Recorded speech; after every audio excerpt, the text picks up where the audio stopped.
Hello, Narnach here. Welcome back to Path of Exile, Atlas of Worlds. Today we're gonna run the tier 8 map Tropical Island. We have patches of chilled ground, many totems, cursed with Enfeeble, which means we will do quite a bit less damage. I believe it will be a level 10 Enfeeble, so it's not gonna be as severe as the Enfeeble we are inflicting upon our opponents. But it does mean that we deal less damage, we are less likely to hit, and our crits, which we don't really focus on, they will also be less impactful. So, it's gonna be more difficult to consistently hit things and kill things. And on top of that, monsters have a 30% physical damage reduction. So we deal less damage and they reduce more. So it's gonna take some time to kill mobs. But luckily, they also chain 2 times. So we will be probably taking more damage from ranged opponents. So deal less damage, take more. This is gonna get an interesting survival trip. But let's get started.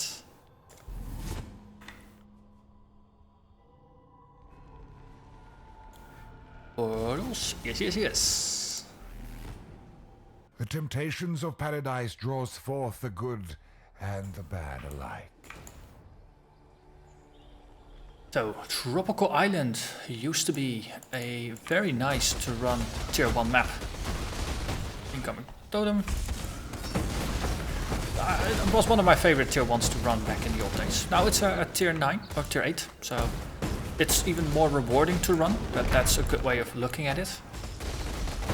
Though of course with the shaper orbs you can upgrade lower tier maps to higher tiers. So no, the lower tier maps won't lose their value as much. The ones you like the most, you can just bump their level to make them relevant in the endgame. But no, it doesn't take away that Tropical Island already starts as a tier 8, which is gonna be pretty cool. I have to say, the damage reduction isn't as severe as I had expected it to be. This is just gonna be slow and steady, which is how I like to play anyway. So in that regard, this just won't give us the temptation to rush through things, because we can't. So most of the maps have received an overhaul of sorts. Some really small, some a bit more significant. I'm looking forward to seeing what has happened to the Tropical Islands.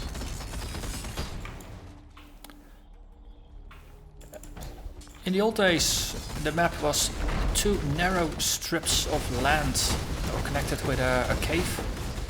You run one strip, then go through the cave and then end up in the other strip, and then you walk that one to the end.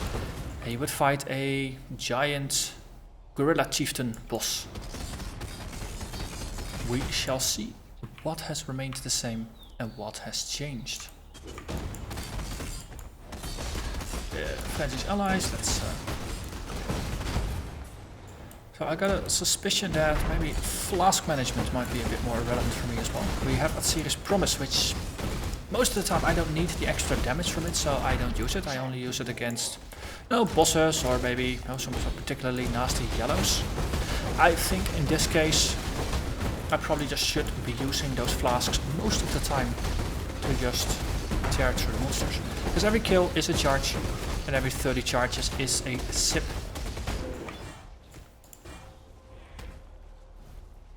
Yeah, I do have those numbers correctly. 30 kills is a sip.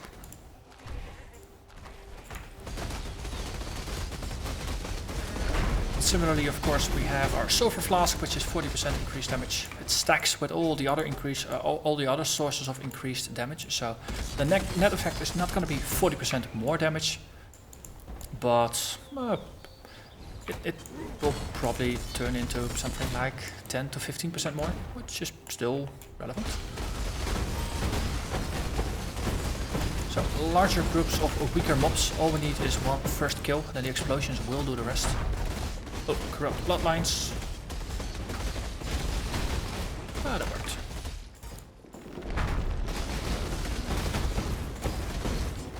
That's another one over there.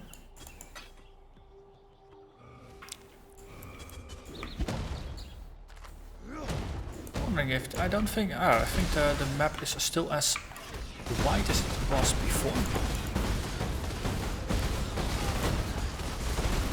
Which is nice, no? The width is decent. That one looked a bit more tough. And recharging our flasks is still very, very doable. But we do need to resummon our golem. That one is of course taking most of the punishment. The golems don't get cursed, it's only the players. You don't see the curse aura over the golem, just over me. So the golem won't be enfeebled and it will still hit things as it always would. But of course, the golem is not a damage dealer, it's just there to taunt things. On the other hand, if the golem has issues hitting things, it's not going to be as good in taunting. So I'm happy it's not affected by enfeeble. And this way we do distance ourselves a little bit from the endless hordes of enemies.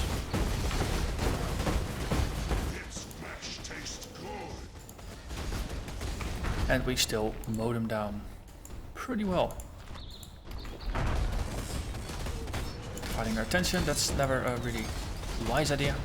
In terms of damage output, it's better to focus on something and explode it, because the explosion does quite a bunch of damage.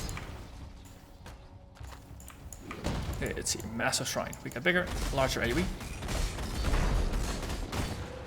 Also a bit more life.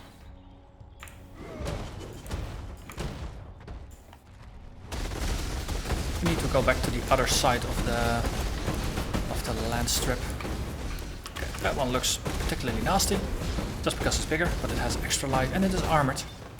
So I think sipping from both Atsiri's Promise and our Silver Flask is definitely worth it.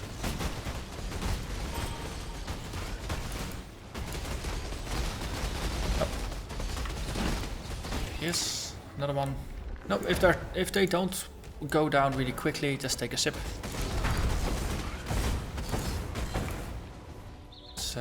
Running an Enfeeble map is actually a pretty decent way to learn about flask management outside of boss fights. And nope, as you might have noticed, flask management is not something I'm particularly skilled at because, well, I haven't really had a lot of need for it yet. Most content in the game, you either breeze through it or it kills you. It's not often an in-between. So flasks, they will help you breeze through things faster. But it's not often where flasks are crucial. Memory of Home, we've already seen this one. The raids have become an almost nightly occurrence.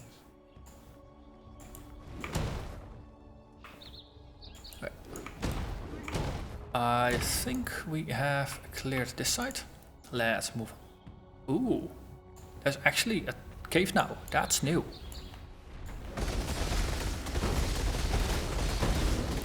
Yellow here. Let's double flask him.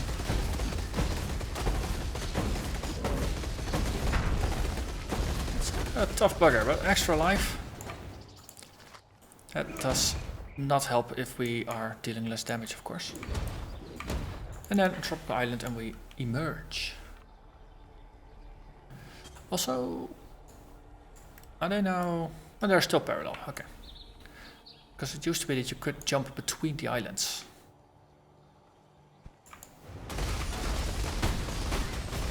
Which was slightly confusing in terms of progressing through the map. Because you would end up having to do backtracking, basically. There was never any real point to it. But it was a possibility. Ooh, lots of things. Bringer of Weakness. Yeah, let's not. Chop them all up. You do Evasion of Fire. Yeah, I don't think so. Yeah. Exactly, I don't think so. And they're still affected by the other aura, extra fizz. Yep, substantial extra physical damage. Substantial is an important word there. Or a substantial word, I should say.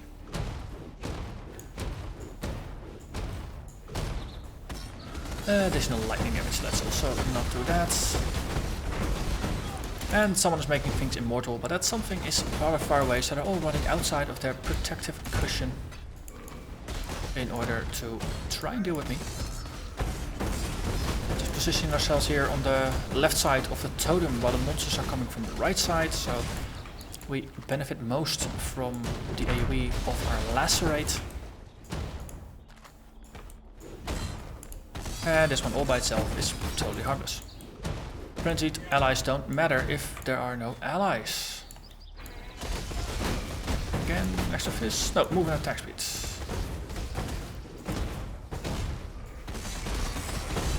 The totem maps are useful for trying to learn to recognize what each of the totems do, because there's just going to be so many of them. Right, getting slightly claustrophobic here with all those big bears around me, so let's flask up against them.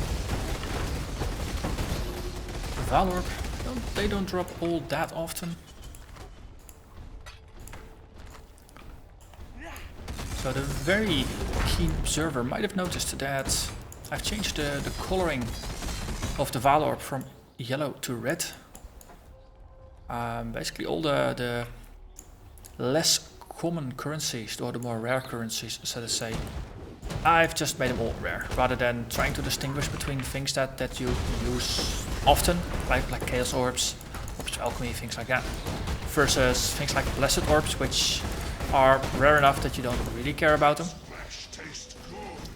But no, the fact that you might not need them all that often doesn't mean they're not valuable. So I figured I'd just streamline that. Also based on some feedback from a couple of... actually, I think that was also from Nemesis, who's been giving really good feedback the last couple of episodes. I made some adjustments to my loot filter. So that one I'm running maps, so basically level 68 and above content. Then I'm showing less lower level items, more specifically less lower level rares. Because I'm drowning in Orbs of Alteration, which is the main ingredient which you get from selling rares. And though there is, well, you could pick them up and sell them. And no, every map run I would go up and down like maybe 3 times, with 3 full inventories, maybe 4 times if I was particularly lucky. And no, the harvest would be like 7 Orbs of Alchemy or something. Well, oh, if you have 300 Orbs of Alchemy, then getting another 6 or 7 doesn't really matter all that much. But no, it does break up the gameplay from time to time.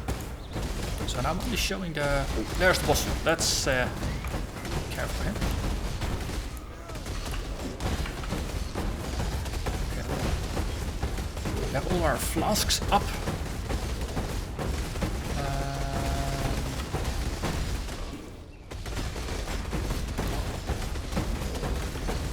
It's good that it keeps summoning apes, because that way we recharge our flasks rather often. Spirit of Nadia, I have no idea who that is. Spirit of Aiden, she is from that forest in Act 2 where nobody ever goes because there's never any reason to go there. Apparently his spirit is here, that's pretty cool. So we got a ruby ring and we got a turquoise amulet and a bunch of other stuff. So let's have a quick look at what we scored here. So this is Moku's Embrace. Extra fire resistance, increased fire damage, cold resistance, chance to ignite, increased attack speed while ignited, increased cast speed while ignited, and a 25% chance to be ignited. Interesting. I wonder if this would be useful in a Righteous Fire? No, because that's not ignited, that's burning. Interesting, this is probably something that you really have to build around.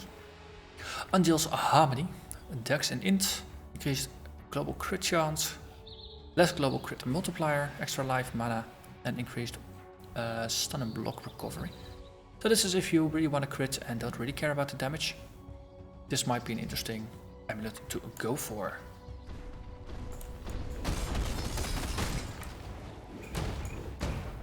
And that was also the final totem. so all that's left is just going up and down and ferrying out those last couple of rares. So what I want to say about the rares is that I'm now only showing items that have a minimum level at which they start dropping of level 60, 62, something like that. And all the rares that have a lower level base item will not be shown. So the item level here is level 77 because it's a boss, which is 2 levels above the level, and the level is 75, so that's why they are all level 77. The reddish outline is because they are level 75 or above. This one is also 77, but it's a one-hander, which is not useful for the regal recipe, in my opinion. That's why I'm not outlining it, so no, it's useful versus not useful items. This way, there's less clutter. Because if you hold Alt, you see all the items that, even those that get filtered out. And there's a lot of items that drop. So having the item filter just deal with the loot for you really, really useful. In this way, there's a bit less stopping for loot while playing. And the raw currency does drop. We got a Val Orb, got some chromatics, some silver coins, things like that. Good stuff still keeps happening. So that way there's a little bit more focus. And there's a friend who's now on YouTube. Say hello to Fosan. And with that, I'm gonna thank you very much for watching. And I will see you again next episode. Bye bye.